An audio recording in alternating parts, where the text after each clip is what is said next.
Assalamualaikum warahmatullahi wabarakatuh. Perkenalkan, nama saya Rahmatul Jenang dari Prodi PGMI semester 3.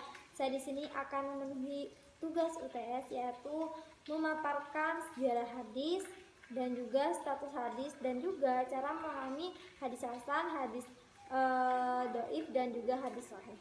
Yang pertama itu tentang sejarah. Ketika kita berbicara sejarahnya hadis, sejarah itu sudah pasti banyak sekali, mulai dari masa awal, masa pertengahan dan juga masa dari masa ke masa itu sudah panjang dan hebat sekali ya. Nah, di sini saya akan memaparkan sejarah singkatnya saja. Sejarah singkatnya hadis, sejarah hadis. Nah, hadis itu sebagai kitab yang berisi tentang sabda, perbuatan dan juga sikap Nabi Muhammad sebagai rasul. Sabda dan perbuatannya itu dikumpulkan para sahabat Nabi yang selanjutnya itu disampaikan kepada sahabat lainnya. Nah, pada yang pertama itu masa pembentukan. Masa pembentukannya ini kurang lebih lamanya itu 23 tahun. Masa pembentukan hadis ini, pada masa ini hadis itu belum ditulis. Pada masa pembentukannya itu hadis itu belum ditulis dan juga intinya belum dibukukan. Hanya saja hadisnya itu hanya berada dalam benak atau hafalan para sahabatnya saja pada waktu itu. Nah, pada periode ini mulai sejak Nabi Muhammad diangkat sebagai nabi hingga wafat, seperti itu. Yang kedua itu masa penggalian. Masa penggalian ini dimulainya setelah Nabi Muhammad itu wafat pada tahun 11 Hijriah atau 632 Masehi. Pada masa ini hadis itu sama juga masih belum ditulis atau dibukukan, kecuali itu dilakukan oleh beberapa sahabatnya. Nah, pada waktu itu seiring berjalannya waktu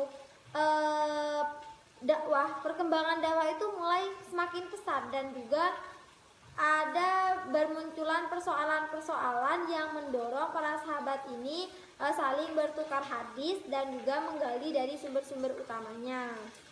Yang ketiga itu masa penghimpunan. Masa penghimpunannya itu ditandai dengan sikap para sahabat dan tabi'in yang mulai menolak menerima hadis baru pada waktu itu, sehingga terjadi tragedi perebutan kekhalifahan. Terjadi perebutan kekhalifahan yang bergeser dari bidang syariat dan akidah. Dan pada masa penghimpunan ini ada bermuncul hadis baru seperti itu. Hadis palsu, bukan hadis baru, hadis palsu.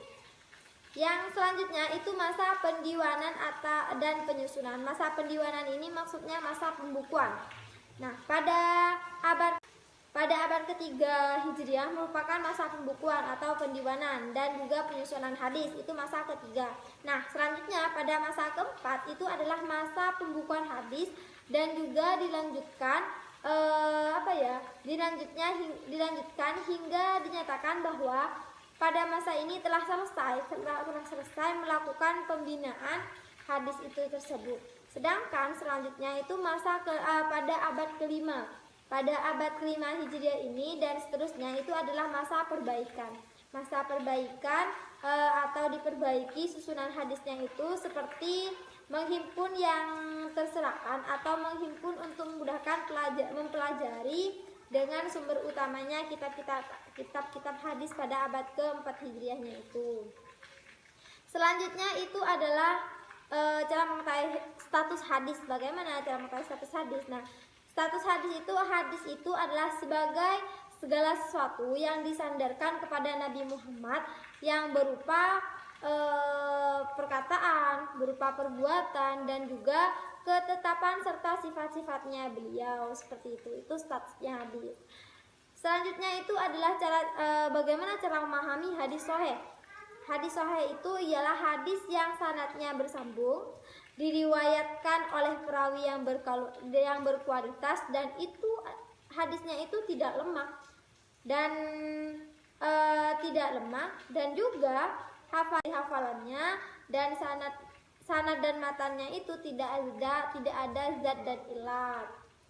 Yang kedua itu hadis hasan. Hadis hasan ini periwayatnya itu bersambung Yang kedua itu diriwayatkan oleh perawi atau periwayatnya itu adil. Yang ketiga itu diriwayatkan oleh perawi yang hafalannya itu yang hafal, tetapi tingkat hafalannya itu masih di bawah hadis yang tadi, yaitu hadis sahih. Selanjutnya yang keempat, cara mengetahui, cara memahami itu adalah tidak bertentangan dengan hadis dengan rawi yang tingkat kepercayaannya lebih tinggi daripada Al-Quran, seperti itu. Yang terakhir itu ada hadis do'if. Hadis do'if itu adalah, do'if secara bahasa adalah kebalikan dari kuat. Berarti kalau kebalikan dari kuat itu adalah lemah, seperti itu. Nah, dengan demikian jika hilang salah satu kriterianya saja, maka hadis itu menjadi tidak sahih atau tidak hasan. Berarti hadisnya itu hadis do'if, lemah. Lebih-lebih jika hilang itu sampai 2 atau 3 syarat, maka hadis tersebut dinyatakan sebagai hadis do'if yang sangat lemah. Karena kualitas do'ifnya itu sebagai ulama, maka sebagai 3 syarat, maka hadis tersebut dinyatakan sebagai hadis do'if yang sangat lemah. Karena kualitas do'ifnya itu sebagai ulama, maka sebagian ulama tidak menjadikan sebagai dasar hukum, seperti itu. Nah, mungkin cukup sekian dari saya. Mohon maaf apabila ada kekurangan. Sekali lagi saya Rahmatul Jenah dari Prodi PGMI semester 3. Mohon maaf apabila ada tutur kata yang tidak berkenan dan juga ada kesalahan yang saya sampaikan. Jangan lupa mohon dukungannya di like dan juga di komen dan di share. Terima kasih. Terakhir dari saya, wassalamualaikum warahmatullahi wabarakatuh.